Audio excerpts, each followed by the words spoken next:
Les boissons gazeuses, la composition, c'est majoritairement de l'eau, du sucre et des additifs. Donc, en gros, ce sont ces éléments-là qui constituent une boisson gazeuse. Oui, la boisson gazeuse, si c'est consommé occasionnellement, il n'y a pas de risque, il n'y a pas de danger. Maintenant, le danger peut venir si ça devient une habitude quotidienne. En ce moment, ça devient un danger néfaste sur la santé humaine. Parce que, comme je vous avais dit en introduction, les boissons gazeuses, en majorité, c'est du sucre. Or, on sait que l'impact du sucre sur la santé, c'est ça même qui rend les boissons gazeuses un peu dangereuses pour la santé. Bon, effectivement, au Mali, je n'ai pas vu d'études par rapport à la consommation, même par rapport à la composition des boissons gazeuses. Mais en tant que nutritionniste, c'est que moi, je peux conseiller, la boisson gazeuse en tant que telle n'est pas nocive sur la santé, si c'est consommé de façon modérée, de façon occasionnelle. Mais faire une habitude régulière, consommer ça régulièrement, c'est en ce moment que ça peut constituer vraiment un danger pour la santé de l'homme. Très généralement, c'est consommé fraîche, donc c'est considéré comme des boissons rafraîchissantes. Donc on peut la consommer avant ou après, ça n'a pas trop d'impact. L'impact, c'est quoi? C'est lorsque vous consommez ça régulièrement, c'est-à-dire quand vous consommez tous les jours. Quand vous consommez tous les jours, à cause de la présence du sucre, en ce moment, ça devient un danger pour la santé. Sinon, si c'est consommé de façon occasionnelle, là, il n'y a pas de danger. Pourquoi je dis ça? Parce que la consommation même de sucre recommandée par l'Organisme mondial de la santé, qui est l'OMS, c'est de 25 grammes par jour. C'est ça qui est l'apport recommandé. Or, une canette de boisson, comme je ne vais pas citer de canette, une canette de boisson contient plus de 8 morceaux de sucre dedans. Donc quand vous consommez ça d'un seul coup, il faut voir ce que ça peut faire. Donc c'est pourquoi, de façon occasionnelle, consommer les boissons gazeuses n'a pas d'impact. Parce qu'en ce moment, tu ne seras pas très proche des normes recommandées. Mais quand ça devient une habitude, en ce moment, tu vas dépasser largement les normes de l'Organisation mondiale de la santé qui recommande 25 grammes par jour. Or, ces boissons dépassent ça facilement. L'impact que ça peut avoir aussi, ça peut être un problème ou bien une cause de carie dentaire. Parce que, comme je vous ai dit là, avec la consommation de boissons gazeuses, là, ça va détruire l'émail des dents et qui va développer aussi, entraîner un développement des caries dentaires chez les enfants. Donc ça peut être un impact chez les enfants. Donc chez les enfants aussi, ce qu'on peut recommander, c'est de faire souvent des exercices, une activité physique régulière. Parce qu'un enfant qui consomme régulièrement des boissons gazeuses et qui ne fournit pas d'activité, ça peut entraîner un surpoids, une prise de poids qui va entraîner une obésité.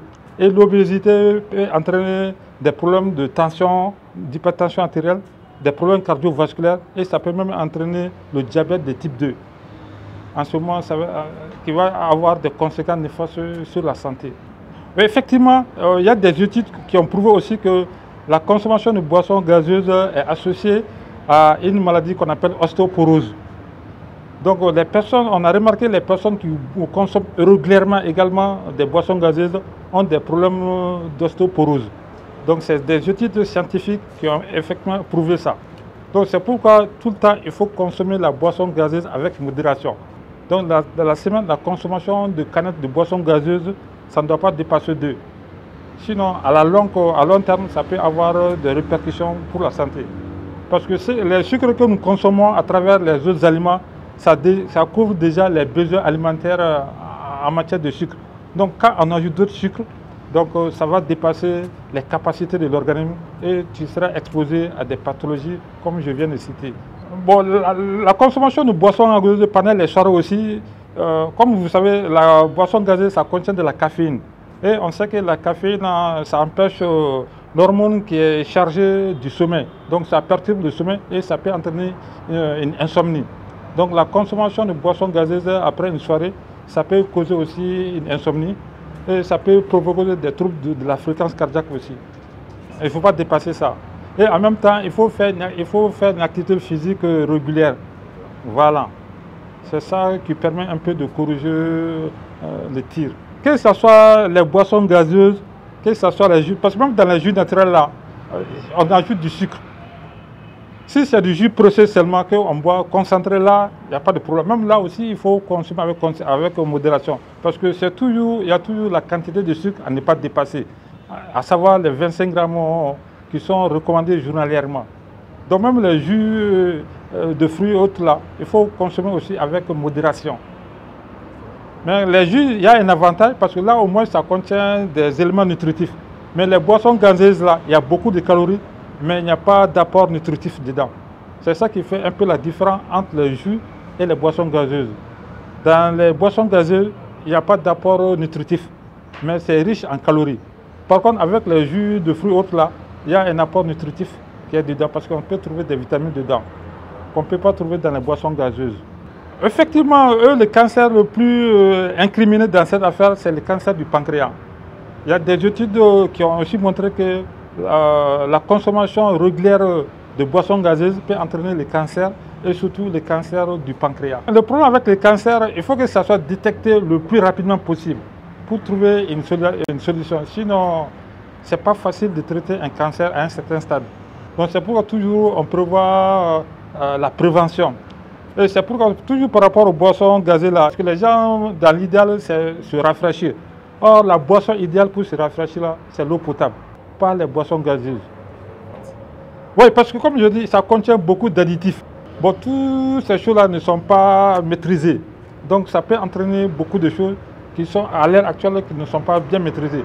Parce que la composition même des boissons gazeuses, ça varie d'une boisson à une autre. Donc ce n'est pas les mêmes choses. Mais ce qui est courant dans ces boissons gazeuses-là, c'est surtout le sucre qui est trop incriminé, souvent avec la caféine. Non, pendant les fêtes, on peut donner de la boisson aux enfants, si c'est uniquement pendant les fêtes. Parce qu'en ce moment, le seuil de 20 grammes, le seuil de 25 grammes là, ça va dépasser, mais ça va s'étendre dans le temps, quoi. Mais si c'est tous les jours, c'est en ce moment qu'il y a problème. Voilà. Tant que c'est une habitude régulière, une habitude quotidienne, il n'y a pas de danger. Mais si c'est occasionnel, là, il n'y a pas de risque. Surtout avec les enfants. On sait que les enfants, très généralement, si ce n'est pas maintenant, là, ils bougent. Mais avec l'avènement des télés, les jeux vidéo et puis les téléphones, les enfants ne font plus en plus de mouvements. Donc c'est ça qui est embêtant. Et c'est pourquoi on peut même dire que maintenant, il y a une épidémie mondiale d'obésité. Parce que les gens fournissent de plus en plus moins d'efforts et ils consomment beaucoup de sucre. Or, le sucre même n'est pas indispensable. Le sucre qu'on mange à travers les aliments, là, ça peut suffire à l'organisme. Maintenant, les sucres ajoutés là, il faut faire vraiment extrêmement attention. Ouais, il faut faire extrêmement attention. Oui, les risques, c'est pareil pour tout le monde. Et même, je peux dire que les enfants sont même un peu épargnés. On sait que l'enfant, dans l'enfance, là, on sait qu'il court de par-ci, par-là. L'enfant, de toute façon, il marche. Mais avec les personnes âgées, faire une activité physique, ce n'est pas tous les jours. Voilà. Donc, je peux même dire que les risques sont encore plus élevés chez les personnes âgées que chez les enfants, à cause de l'inactivité physique. Voilà. Et à cause d'autres pathologies. Parce qu'on sait qu'avec l'âge avancé, là, on est exposé à beaucoup de choses. Donc, c'est des facteurs qui peuvent s'ajouter et entraîner un problème. Mais le problème essentiel avec les boissons gazeuses, je reviens, c'est le sucre. Voilà, le sucre. Donc il faut toujours admettre que je ne dois pas dépasser 25 grammes de sucre, soit à peu près 6 morceaux de sucre. Je ne dois pas dépasser ça dans la journée par rapport au sucre ajouté. Sinon, présentement, j'ai remarqué dans nos familles aussi, même quand on fait du simple, on prépare du simple haricot, on ajoute du sucre.